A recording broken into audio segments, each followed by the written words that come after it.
J'accueille à présent Olivier Jaman de la Fédération française de sauvetage et de secourisme. Bonjour et merci d'être avec nous. D'abord, quels conseils peut-on donner aux parents de jeunes enfants qui nous écoutent pour prévenir les noyades? Bonjour, alors déjà sur les établissements ou sur les zones de baignade aménagées et surveillées, l'important c'est de bien respecter les consignes données par les sauveteurs. Il est quand même à noter que les noyades suivies de décès ne représentent que 27%. Alors certes, c'est 27% de trop, mais on est à plus de 702 noyades. Et je tiens à saluer le professionnalisme de l'ensemble des acteurs du secours et de l'intervention. Puisque par des démarches de prévention, ils arrivent à éviter que le drame ou la noyade du moins ne se transforme en décès. Donc bien sûr, respecter les consignes de sécurité, respecter les zones de baignade et respecter les indications données par les sauveteurs et les équipes en place.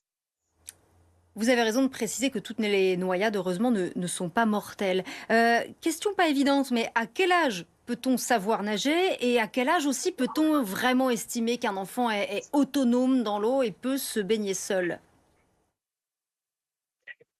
Alors on aime bien toujours décorréler un petit peu la perception que l'on peut avoir entre l'aisance aquatique, l'enfant qui sait nager et l'adaptation au milieu. Un enfant dans une piscine avec des maîtres nageurs, avec une école, dans un cadre bien spécifique, va acquérir des automatismes, hein. Alors les âges, il y a des programmes, notamment la 2F2S est inscrit dans un programme national de l'aisance aquatique pour les 4-6 ans, qui est un programme de lutte contre la noyade à grande échelle, qui permet aux enfants de savoir tomber dans l'eau et à minima revenir au bord.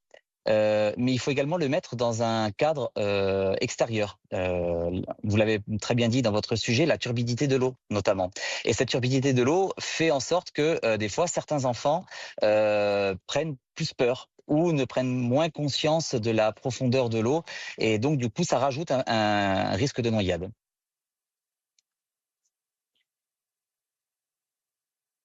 D'avoir répondu à nos questions. Jérémy Crinchamp, qu'est-ce